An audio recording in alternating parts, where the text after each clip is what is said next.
Every so often, a game turns up that doesn't try to outmuscle the giants. It simply outmaneuvers them. No bluster, no grandstanding, just quiet confidence and a very steady hand. Constance is one of those games.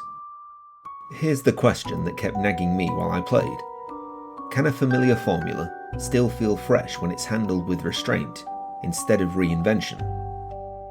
Because on paper, this is well-trodden ground. Metroidvania structure, ability gating, boss patterns.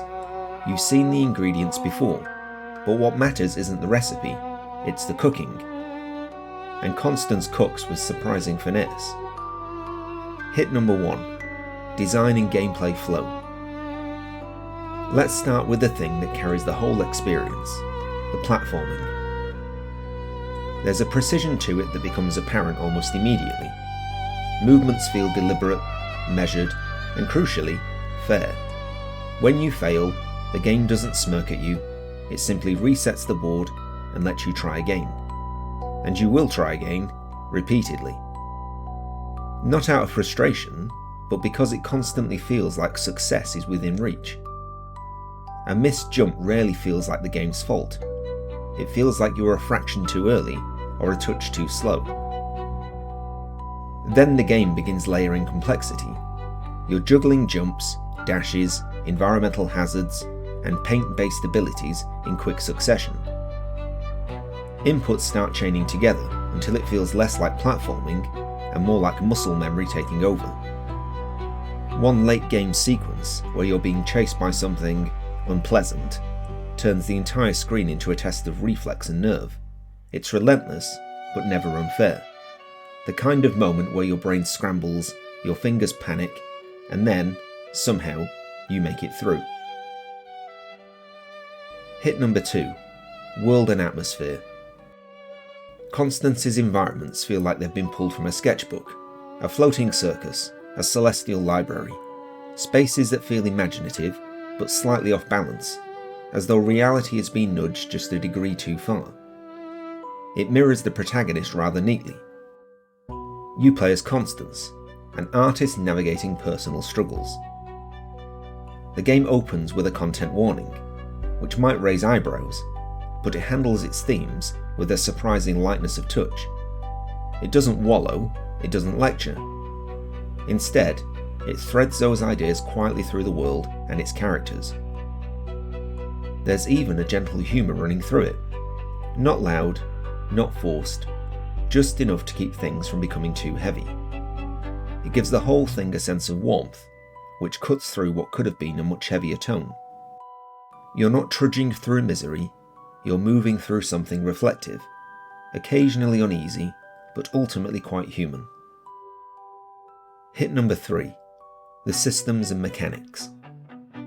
Mechanically, Constance has a few tricks that elevate it beyond competence. The paintbrush, for instance, your primary tool. It handles combat, movement, and traversal through special strokes. There's a resource tied to it, a paint meter, and once that runs dry, things get interesting. You can keep using your abilities, but it starts eating into your health.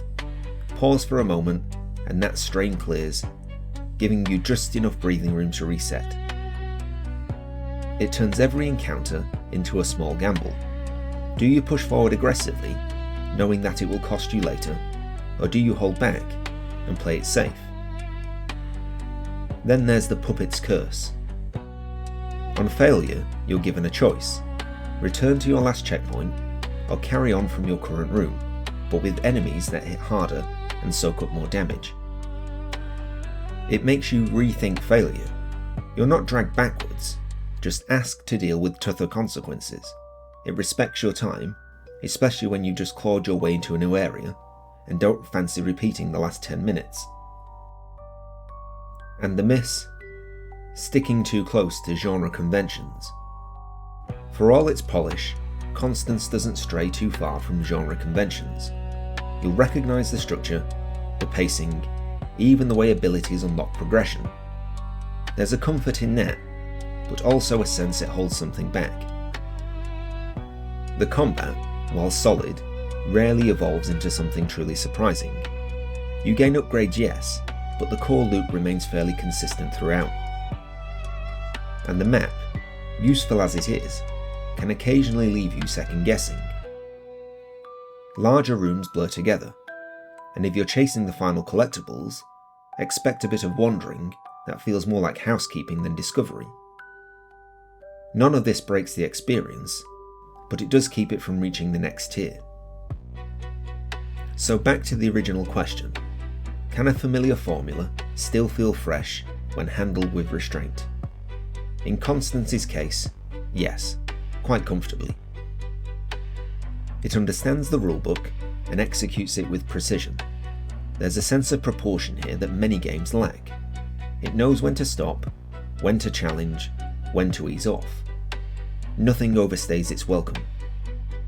You finish it not exhausted, but satisfied, like a well-composed piece of music that ends exactly where it should.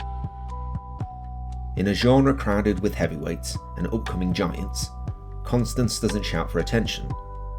It simply delivers, and sometimes that's far more impressive.